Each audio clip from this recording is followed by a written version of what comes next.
Unfortunately, there is no question that this summer will bring blackouts around the country and possibly the world. War, energy shortages, power grid inadequacies, not to mention the potential cyber attacks, will lead to loss of electrical power affecting millions, especially in large cities. Add to that the likelihood of widespread civil unrest, as certain groups have already called for a summer of rage across the country, and lockdowns are also conceivable. If you live in an apartment, especially on a high floor, and the power goes out, or if you're forced to shelter in place for 2 weeks, are you prepared? In this video, I will outline what a family of 4 needs to survive for 14 days without any food or water or utilities, including gas or electric. Best part, all of the supplies you will need can easily fit in your closet, so stick around.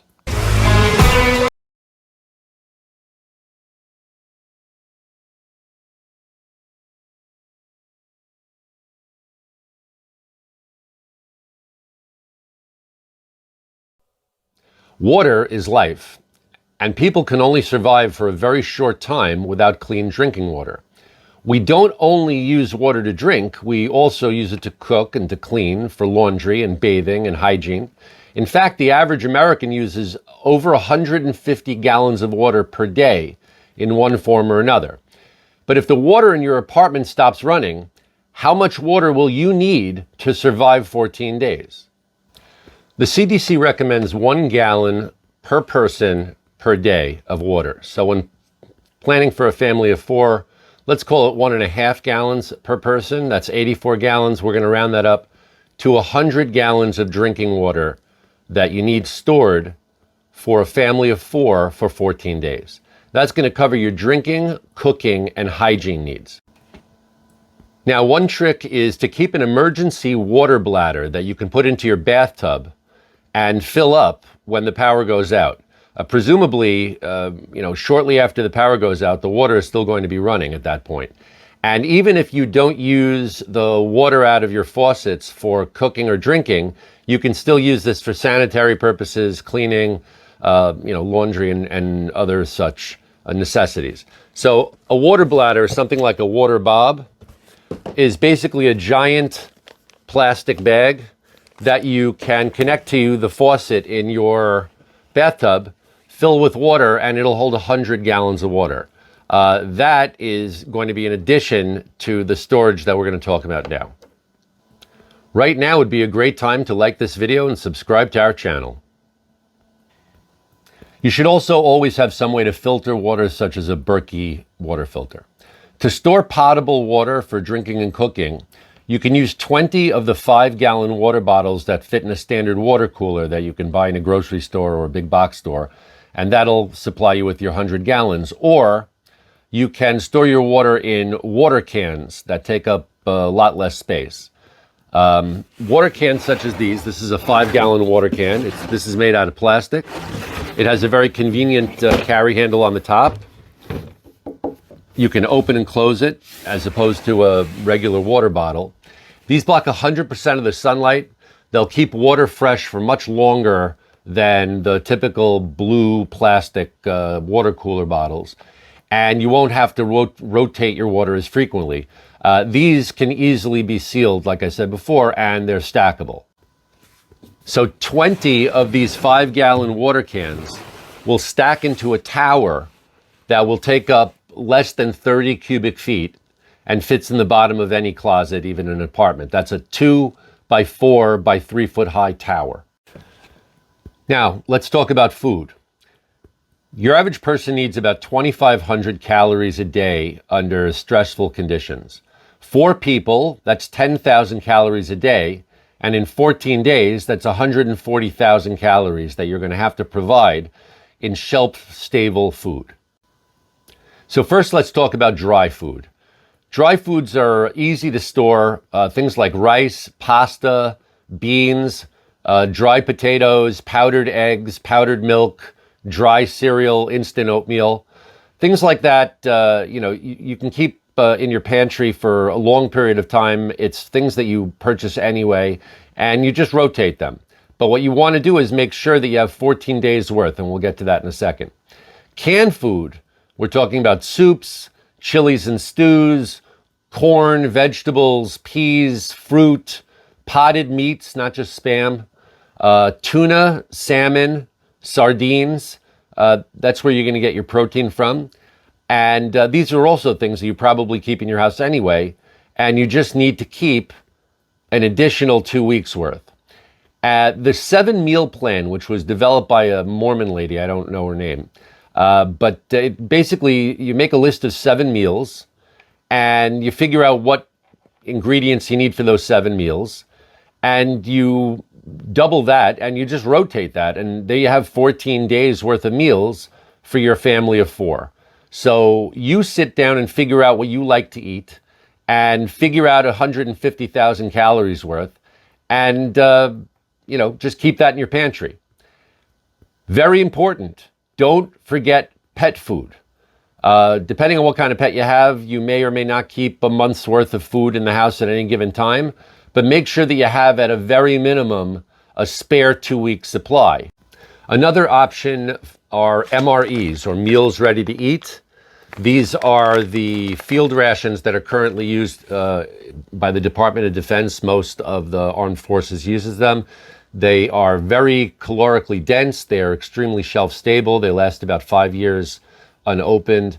You get almost a whole day's worth of calories in one. They need very little water to reheat if you use the flameless ration heater that's included, or you can eat them cold. So they're an excellent option, but I don't recommend them as your only option for 14 days because you will be extremely constipated if you eat these for 14 days straight. But MRE is another option. However, when you're talking about regular food, if you have no gas or electricity, how are you going to cook? You can't use the oven, you can't use the toaster or microwave, and you can't exactly barbecue in your living room. So you'll not only need shelf-stable food, but some way to heat it. So one tried and true method of clean burning fuel to cook is denatured alcohol. There are many different brands and many different designs of alcohol stoves. However, denatured alcohol burns clean. It's available in any big box store. You can get it in the paint department of most hardware stores. It's safe to use indoors. There are no smoke or dangerous fumes. And 2 gallons of denatured alcohol will fuel your typical alcohol stove for long enough to provide you with heat to prepare meals for 14 days. So an alcohol stove is a good option for heating food. You're going to need that if you're going to cook pasta, or if you're going to cook rice, or going to cook beans. If everything that you have is canned, and you don't have any dry food that you don't just reconstitute with water without heating, you can always eat everything cold if you want to. But an alcohol stove is a good option for a clean burning fuel that's safe to use in an apartment. Now, medical care. Everyone should keep a comprehensive medical kit in their apartment anyway, with items such as gauze, bandages, a tourniquet, compression and ACE bandages, sorted splints, salves, antibacterial cream, as well as typical over-the-counter medications, such as pain relief like Tylenol or Advil, an antihistamine such as Benadryl, Imodium or other anti-diarrheal type medication, something for an upset stomach or gas relief, typically simethicone, Gas X or similar type of medicine, some kind of urinary tract infection relief, and cold medicine.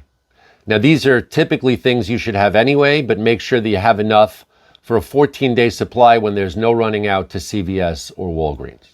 In addition to your basic medical kit, you're going to want to make sure to keep at least a month's supply of all prescription medication for everyone in your family who takes prescription medication, and you just rotate that.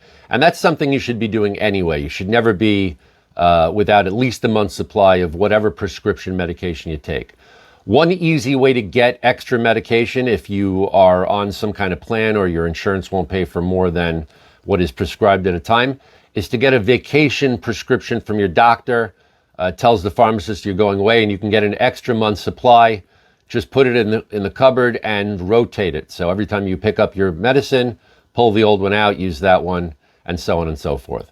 But prescription medication, very important. Also, Birth control. If you're a family of 4 and you don't want to be a family of more, you want to make sure that you keep birth control in the house. Now let's talk about hygiene. The toilet might not work if there's no water. If you can keep filling the tank with water out of your bathtub and it keeps flushing, you're in business. However, if you're on a lower floor, depending on the septic system or depending on the sewage situation, that might result in a backup into your apartment, which you definitely don't want. So if you're unable to use the toilet in your apartment, you're going to need an emergency toilet. An emergency toilet is very easy to construct for only a few dollars. You start off with a 5-gallon contractor's bucket, buy a box or two of 13-gallon heavy-duty garbage bags. You're going to want to definitely get the heavy-duty kind and try to get a scented kind. That's going to help a little bit. And you can buy these emergency toilet seats. I don't know who makes this one. I've had this one for a long time, but you can find them on Amazon, and you can probably find them in a lot of big box stores also. It fits snugly right on top of a 5-gallon bucket. In addition, you're going to want some kind of biodegradable gel that they use for portable toilets or camping toilets. And the last thing, obviously, you're going to want to keep on hand is toilet paper. So the way that an emergency toilet works is very simple. You have a dry bag in here. When you have to do your business, you sit down on the toilet seat, you do what you need to do. You throw your used toilet paper inside, and then you sprinkle some of this gel on top of whatever you've left in there. The average person urinates about 1.5 quarts a day and produces about a pound of fecal matter a day. So you're going to need to make sure that you're able to get rid of that safely and hygienically. So this stuff works fantastic. There are a lot of different brands. They all basically work the same way. Just try to get a biodegradable kind. And one of these packets will typically last you for an entire day. You can use this for more than one application. You don't have to sprinkle the whole thing. And what it does is it basically turns everything into a solid gel, sort of like what you would find in a diaper. If you cut open a diaper, parents, that stuff that's inside the diaper that gels up when kids urinate into it. So basically, that's the same thing. So that's your emergency toilet. What happens is when this is full, or you can probably get 2 days worth of use out of one bucket. You're going to need several of these gel packets. Then all you do is you can do one of two things. You can either keep 7 of these 5-gallon buckets. They are stackable, so they don't really take up a lot of room. Or you can simply tie up the bag. I would double bag these and just store them someplace in your apartment. The very nice thing about these gels are they also really trap the odor. I have personal experience with these. You don't smell anything once you sprinkle these on top of everything. On the last one, before you're going to tie it up, you might consider using an extra packet. But otherwise, they work fantastic. Don't forget the disinfectant wipes and hand sanitizer, as well as feminine hygiene products. Tampons, maxi pads, etc. Ladies, buy a few extra boxes, put them in your closet, and forget about them, and you're in business. The next items to stock up on are flashlights, including batteries, AA, AAA, and the CR123 type. Those types of batteries and 9-volt are typically the ones that will power your electronic gadgets around the house. You're also going to want to lay in a good supply of candles, although you can't burn candles all the time, which is why flashlights are obviously an important item. And make sure you have books, board games, and things like that to occupy yourselves for the long 2 weeks without power. Some liquor will help also. You might also consider a solar generator, which is basically a giant rechargeable battery with a regulator, and you can recharge it by keeping it plugged in to your outlets so that when the power goes out, it's fully charged. And then you can recharge it as needed with solar panels you can usually probably charge out the window. This can keep electronics working, cell phones, so even if the power grid is down, some of those things will work. At least you'll be able to play Angry Birds on your iPad, if nothing else. So a solar generator is a good idea.